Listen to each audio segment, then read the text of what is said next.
आप सभी का स्वागत है आपके अपने YouTube चैनल जीएम स्टडी में। आज के वीडियो में हम लोग बात करने वाले हैं क्लास 10 साइंस का चैप्टर प्रकाश परावर्तन तथा अपवर्तन से जो भी इम्पोर्टेंट क्वेश्चन है टर्म 1 एग्जाम के लिए वो सारे यहाँ पर कवर किए जाएंगे। तो वीडियो को पूरा जरूर देखिएगा, आपको जरूर लाभ इससे मिलेगा। तो चलिए प्रश्न को हम लोग सॉल्व करना शुरू करते हैं। यहाँ पर क्या है, वास्तुनिष्ठ प्रश्न यानी 1 अंक के नंबर यहाँ पर आपको सारे दिए गए हैं और यही आपका टर्म 1 में एग्जाम में इसी टाइप से क्वेश्चन आएंगे, आपको उसको लिखना होगा। तो यहाँ पर पहला जो प्रश्न है वह क्या है, साइड मिरर के रूप में उपयोग होता है।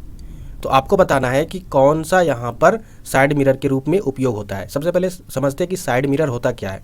जो भी बाइक होती है या फिर गाड़ियाँ होती है, बड़े बड़े गाड़ियाँ होती है, वाहन होते हैं, उसमें एक मिरर लगा होता है। मिरर का मतलब होता है दर्पण, जिससे ड्राइवर पीछे के दृश्य को देखता है, तो उसी को कहा जाता है साइड मिरर। तो उसमें हमको बताना है कि उसमें कौन से प्रकार के लेंस होते हैं, क्या उत्तल लेंस होते हैं, क्या अवतल लेंस होते हैं, या फिर दोनों होते हैं, या फिर इनमें से कोई नहीं। तो पहले बात यहाँ पर समझिए, यहाँ पर मिरर की बात की गई है। मिरर का मतलब होता है लेंस नहीं, दर्पण। और यहाँ पर उत्तर में क्या है, ये लेंस दिया गया है, यहाँ भी लेंस दिया गया है और यहाँ पर ये बोला गया कि ये दोनों लेंस है। तो यहाँ पर ये तीनों आंसर नहीं होगा क्योंकि दर्पण होता। अब ऑप्शन नंबर डी में क्या है आपका, इनमें से कोई नहीं, यानी आपका सही आंसर ये होगा क्योंकि यहाँ पर लेंस थोड़ी ना आंसर है। तो अब इसमें आंसर इसका क्या होगा वो ध्यान से समझिए। तो साइड मिरर के रूप में जो दर्पण यूज़ किया जाता है उसे कहते हैं उत्तल दर्पण। क्या कहते हैं, उत्तल दर्पण। ये हमेशा याद रखिएगा, ये क्वेश्चन एग्जाम के लिए बहुत इंपॉर्टेंट हो जाता है, ये एग्जाम में जरूर आता है।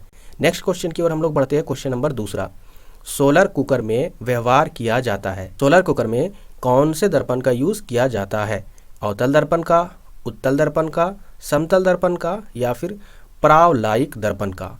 तो आपका इसमें उत्तर होगा वो है आपका अवतल दर्पण का। ठीक है, क्योंकि वहाँ पर क्या होता है, इस प्रकार से यदि सोलर आपका कुकर रहेगा तो उसमें इसके किनारे साइड में अवतल दर्पण का यूज़ किया जाता है, जिससे प्रकाश की किरणें टकराकर बीच में जो भोजन रखा रहता है उसमें टकराकर प्रकाश की किरणें केंद्रित होती रहती है और जिससे वह भोजन पक जाता है। चलिए हम लोग नेक्स्ट क्वेश्चन की ओर बढ़ते हैं। क्वेश्चन नंबर तीसरा है, किस दर्पण में केवल आभासी प्रतिबिंब बनता है। यानी ऑप्शन ए समतल दर्पण, ऑप्शन बी अवतल दर्पण, ऑप्शन सी उत्तल दर्पण, या ऑप्शन डी समतल दर्पण तथा उत्तल दर्पण। आपको बताना है कि आभासी प्रतिबिंब किस में बनता है। सबसे पहले हम लोग समझ लेते हैं आभासी प्रतिबिंब होता क्या है। अगर हम लोग दो दर्पण लेते हैं, पहला यदि हम लोग उसको उत्तल दर्पण लेते हैं तो इस प्रकार होता है, और एक होता है अवतल दर्पण जो इस प्रकार होता है। तो यदि इन दोनों में जो प्रतिबिंब बनता है, तो यदि मान के चलिए यहाँ पर दर्पण के इधर, दर्पण के आगे साइड में यदि प्रतिबिंब बनता है तो वहाँ पर होता है वास्तविक प्रतिबिंब। ठीक है, और दर्पण के पीछे यदि प्रतिबिंब बनता है, ठीक है, तो वहाँ पर होता है आभासी प्रतिबिंब। यानी प्रतिबिंब को आभास करके हम लोग मानते हैं। सेम इस कंडीशन में भी होता है, इस दर्पण में भी होता है। यानी दर्पण के आगे अगर प्रतिबिंब बनता है तो वास्तविक, और यहाँ भी दर्पण के पीछे बनेगा तो आभासी। अब समझते हैं कि दोनों दर्पण में से किस दर्पण में आभासी प्रतिबिंब बनता है। तो आपका सही उत्तर होगा उत्तल दर्पण।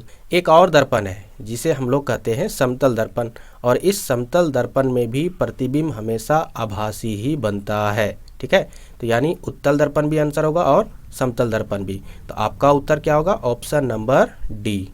नेक्स्ट क्वेश्चन की ओर हम लोग पढ़ते हैं। क्वेश्चन नंबर 4 क्या है, प्रकाश के परावर्तन के कितने नियम है। यानी प्रकाश के परावर्तन के कितने नियम है, 1, option B 2, option 3, option D 4। तो आपको बताना है कि कितने नियम है। तो सबसे पहले प्रकाश के नियम को समझ लेते हैं।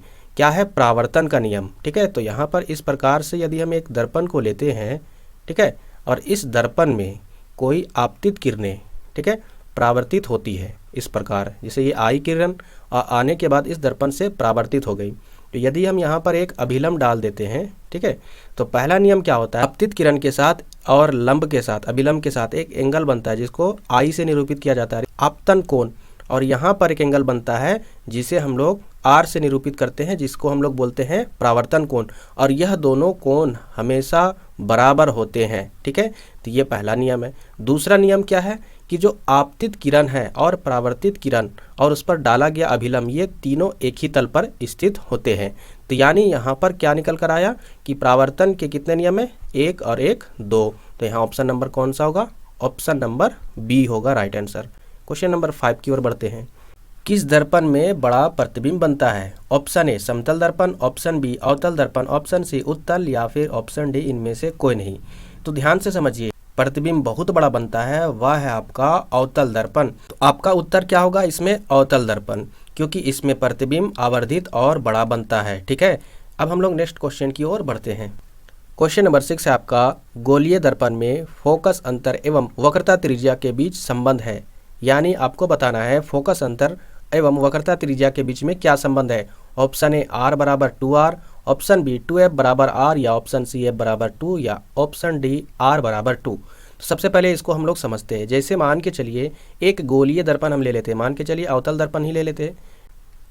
इस दर्पण में हम लोग क्या करेंगे, वक्रता त्रिज्या और फोकस अंतर कहने का मतलब होता है फोकस दूरी, इन दोनों को समझते हैं। ये गोलीय दर्पण है, इसका जो परावर्तक पृष्ठ है ये है आपका। ठीक है, ये परावर्तक पृष्ठ कहीं ना कहीं एक गोले का भाग है। यदि हम इसको गोल कर दे रहे हैं, ठीक है, पूरी तरीके से, तो कहीं ना कहीं इसका केंद्र यहाँ पर है। तो यह केंद्र क्या कहलाता है? वक्रता केंद्र। ठीक है, और यहाँ पर P होता है जिसको हम लोग पोल बोलते हैं या ध्रुव बोलते हैं। तो यहाँ से यहाँ तक की दूरी क्या कहलाती है? कहीं ना कहीं ये एक गोला है और इसका ये त्रिज्या है ना। ये केंद्र है तो ये त्रिज्या होगा। तो यहाँ पर ये जो त्रिज्या है इस गोले का, यही क्या कहलाता है? वक्रता त्रिज्या इस दर्पण का। तो यहाँ पर इसको r से निरूपित करते हैं। P से लेकर r तक की दूरी भी f ही कहलाती है और r से लेकर c तक की दूरी भी f ही कहलाती है। ठीक है, तो यानी इसी को बोला जाता है फोकस दूरी। तो ध्यान से देखिए, यहाँ पर एक फोकस दूरी और एक फोकस दूरी कितना हो गया? 2 गो फोकस दूरी के बराबर एगो r हो रहा है टोटल। तो यहाँ पर ये आपका संबंध है। क्या कहीं ऑप्शन में है कि r बराबर 2f? जी हाँ, ऑप्शन नंबर बी में r बराबर 2f। तो यही आपका राइट आंसर है। तो इस तरीके से क्वेश्चन यदि आप लोग चाहते हो, आप लोग को टर्म 1 में इस तरह से प्रैक्टिस करने से बहुत हेल्प मिलेगा, तो इस चैनल को सब्सक्राइब जरूर कर लीजिए। इसी तरह क्वेश्चन हम इस वीडियो में लाते रहेंगे। तब तक के लिए जय हिंद, जय झारखंड।